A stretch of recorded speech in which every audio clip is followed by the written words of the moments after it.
नमस्कार दोस्तों, स्वागत करते हैं आपका एक बार फिर बिंदास खबरें में, जहां पर हम लेकर आते हैं देश और दुनिया की ताजा और काम की खबरें। तो दोस्तों, बिना देरी किए शुरू करते हैं खबरों का सिलसिला। पर उससे पहले अगर आप हमारे चैनल पर नए हैं तो चैनल को सब्सक्राइब जरूर से कर लें और इस वीडियो के लिए एक लाइक जरूर करें। तो चलिए शुरू करते हैं खबरों का सिलसिला। और इसी के साथ आज की पहली बड़ी खबर की अग्निपथ योजना के खिलाफ देश के कई राज्यों में उग्र प्रदर्शन, बिहार में स्थिति गंभीर।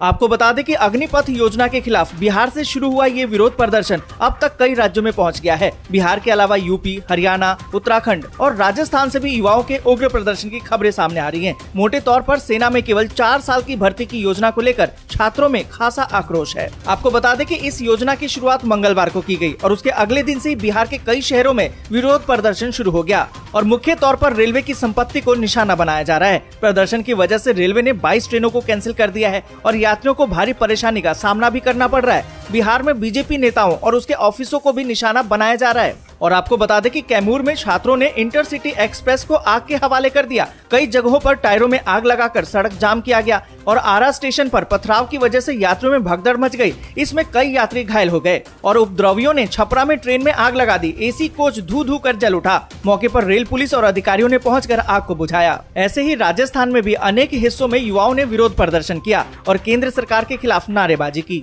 गुरुग्राम में छात्रों ने अग्निपथ योजना के विरोध में दिल्ली जयपुर हाईवे को जाम कर दिया। ट्रेनों को फूका गया, ट्रेनों को नुकसान पहुंचाया गया। और इसी के साथ अगली बड़ी खबर की ई श्रम की दूसरी किस्त लेने के लिए आप हो जाएं तैयार। इस दिन आ सकते हैं बैंक खाते में पैसे। आपको बता दें कि हमारे देश में आर्थिक रूप से पिछड़े हुए लोगों की संख्या काफी ज्यादा है, जिन्हें मदद की जरूरत होती है। ऐसे में राज्य और केंद्र सरकार कई तरह की योजना भी चला रही है। समय समय पर इन योजनाओं में बदलाव किया जाता है और साथ ही नई योजनाओं को भी लाया जाता है, जैसे कि ई श्रम कार्ड योजना। और आपको बता दें कि इस योजना को असंगठित क्षेत्र में काम करने वाले कामगारों के लिए शुरू किया गया था। अब तक काफी संख्या में इस योजना से जरूरतमंद लोग जुड़ चुके हैं और आपको बता दें कि इसकी पहली किस्त जारी हो चुकी है। वहीं लोगों को अब दूसरी किस्त का इंतजार है। ऐसे में आपको बता दें कि दूसरी किस्त कब आएगी, जिसको लेकर अब चर्चाओं का बाजार भी गर्म है। आपको बता दें कि ई श्रम कार्ड योजना से जुड़ने के बाद कई तरह के लाभ मिलते हैं। इसमें हर महीने 500 रुपए की आर्थिक लाभ मिलता है। इसके अलावा बीमा कवर जैसी कई अन्य सुविधाएं भी दी जाती है। अगर आप भी दूसरी किस्त का इंतजार कर रहे हैं तो मीडिया रिपोर्ट्स की माने तो जून महीने के आखिरी सप्ताह में कार्ड धारकों को दूसरी किस्त जारी की जा सकती है।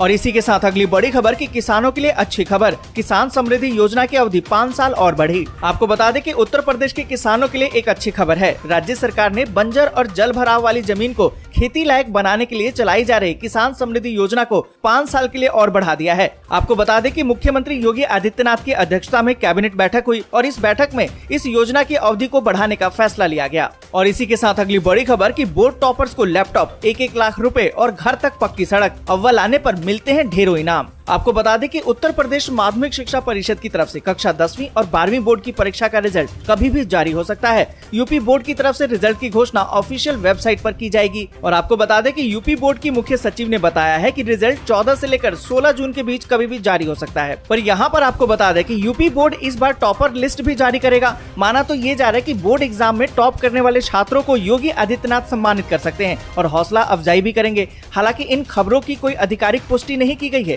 साल 2020 में यूपी बोर्ड की परीक्षा में टॉप करने वाले लोगों को योगी सरकार ने बड़ा तोहफा दिया था। सरकार ने टॉपर्स को 1-1 लाख रुपए और लैपटॉप देने का ऐलान किया था। इसके अलावा टॉपर्स को सड़क की भी सौगात दी गई थी। यानी कि साल 2020 में यूपी बोर्ड परीक्षा में टॉप करने वाले छात्रों के घर तक जो सड़क जाती थी उसका नामकरण उनके नाम पर करने का फैसला लिया गया था। वहीं अगर उनकी सड़क कच्ची होगी तो उसे पक्की भी बनाई जाएगी। और इसी के साथ अगली बड़ी खबर की सिद्धू मूसेवाला हत्याकांड में शॉप शूटर की एक छोटी सी गलती पंजाब पुलिस के लिए बन गई बड़ी कामयाबी। आपको बता दें कि सिद्धू मूसेवाला हत्याकांड में एक बड़ा खुलासा सामने आया है। हत्याकांड में शामिल शार्प शूटर की एक छोटी सी गलती पंजाब पुलिस के लिए बड़ी कामयाबी साबित हुई है। मूसेवाला हत्याकांड की जांच कर रही पंजाब पुलिस को उस समय शूटर्स को पकड़ने में भारी मदद मिली जब बोलेरो से हरियाणा के पेट्रोल पंप पर बिल पुलिस के हाथ लग गया। इसी बिल के हाथ लगने के बाद पुलिस ने एक के बाद एक शूटर्स तक अपनी पहुंच बनाई और उन्हें शिकंजे में ले लिया। जब इसकी छानबीन की गई और पूछताछ की गई तो सामने आया कि बोलेरो मुहैया कराने वाले पवन बिश्नोई और नसीब खान हैं, जिनको पुलिस ने तुरंत शिकंजे में ले लिया। और इसी के आधार पर पुलिस ने एक के बाद एक शूटर तक अपनी पहुंच बनाई और उन्हें गिरफ्त में ले लिया। और इसी के साथ अगली बड़ी खबर की कोरोना के मामलों में बड़ा इजाफा। बीते 24 घंटे में 12,213 नए मामले, जबकि 11 मरीजों की मौत। आपको बता दें कि भारत में कोरोना वायरस के मामलों में 16 जून को बड़ा इजाफा देखने को मिला। देश में एक दिन में कोविड-19 के 12,213 नए मामले सामने आए। वहीं आपको बता दें कि उपचाराधीन मरीजों की संख्या बढ़कर 58,215 पर पहुंच गई है। और साथ ही आपको बता दें कि बीते 24 घंटे में 11 और मरीजों की मौत हो गई है। और इसी के साथ अगली बड़ी खबर कि यूपी के इस शहर में भी धारा 144 लागू, बिना इजाजत जुलूस, जलसा और शोभा यात्रा पर रोक। आपको बता दें कि मुरादाबाद जिला प्रशासन ने 3 जुलाई तक धारा 144 लगा दी है। बताया तो ये जा रहा है कि जिले में शांति व्यवस्था बनाए रखने के लिए धारा 144 लगाई गई है। पिछले जुमे की नमाज के बाद जो बवाल हुआ, उसके मद्देनजर प्रशासन पूरी तरह से अलर्ट मोड पर है और इसी सिलसिले में धारा 144 लगाई गई है। और इसी के साथ अगली बड़ी खबर की महंगा हो सकता है होम लोन, फिर बढ़ सकती है प्रमुख ब्याज दरें। आपको बता दें कि बेकाबू महंगाई और जोरदार बिकवाली के कारण अमेरिका के केंद्रीय बैंक फेडरल रिजर्व बैंक ने ब्याज दरों में 0.75% की बढ़ोतरी कर दी है। और आपको बता दें कि फेडरल रिजर्व के इस कदम से जहां डॉलर मजबूत होगा, वहीं रुपए में गिरावट होने की उम्मीद है। इसी कड़ी में फिच रेटिंग ने उम्मीद जताई है कि महंगाई के बिगड़ते हालात को देखते हुए भारतीय रिजर्व बैंक भी इस साल के अंत तक रेपो रेट को बढ़ा सकता है। ऐसे में अगर रेपो रेट बढ़ता है तो होम लोन और पर्सनल लोन के साथ साथ सभी तरह के कर्ज महंगे हो सकते हैं। और इसी के साथ अगली बड़ी खबर की खाने का तेल हुआ सस्ता, रुचि सोया समेत कई कंपनियों ने घटाए 20 रुपए प्रति लीटर तक के दाम। ग्राहकों को 1 से 2 हफ्ते में मिलेगा इसका फायदा।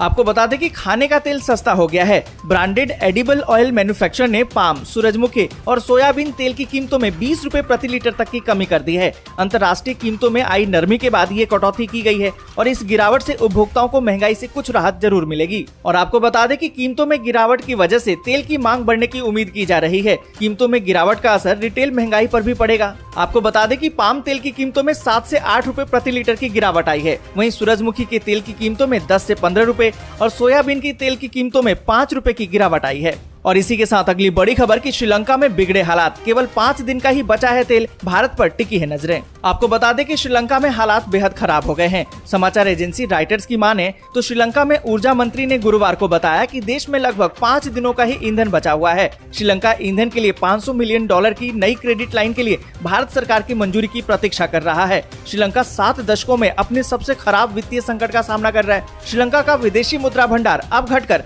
रिकॉर्ड निचले स्तर पर आ गया है। और आपको बता दें कि श्रीलंका में भोजन, दवा और ईंधन समेत जरूरी आयात के भुगतान के लिए बचा खुचा विदेशी मुद्रा भंडार भी अब तेजी से खत्म हो रहा है। देश भर में गैस स्टेशनों पर कई किलोमीटर तक लंबी लाइन लगी हुई है। इसको लेकर छिटपुट विरोध भी हो रहा है। आलम यह है कि वाहन मालिकों को पेट्रोल और डीजल के लिए रात भर इंतजार करना पड़ रहा है। और इसी के साथ अगली बड़ी खबर कि दिल्ली एनसीआर में बारिश से लोगों को राहत, यूपी बिहार में आज होगी झमाझम बारिश। आपको बता दें कि झुलसती गर्मी से दिल्ली वासियों को बारिश से राहत मिली है। गुरुवार देर रात दिल्ली के कई हिस्सों में तेज हवा चली और झमाझम बारिश भी हुई। वहीं उत्तर प्रदेश के नोएडा के भी कुछ इलाकों में बारिश ने दस्तक दे दी है। मौसम के अचानक करवट लेने से लोगों को बड़ी राहत मिली है। देश के ज्यादातर राज्यों में बारिश ने दस्तक दे दी है और रोजाना झमाझम बारिश भी हो रही है। वहीं दक्षिण भारत में मानसून की वजह से बारिश हो रही है, तो उत्तर भारत के कुछ राज्यों में प्री मानसून की बारिश देखने को मिली है। उम्मीद ये की जा रही है कि जल्द ही देश भर के सभी राज्यों में मानसून दस्तक देगा और अगले 5 दिनों तक कई राज्यों में तेज बारिश की संभावना जताई गई है।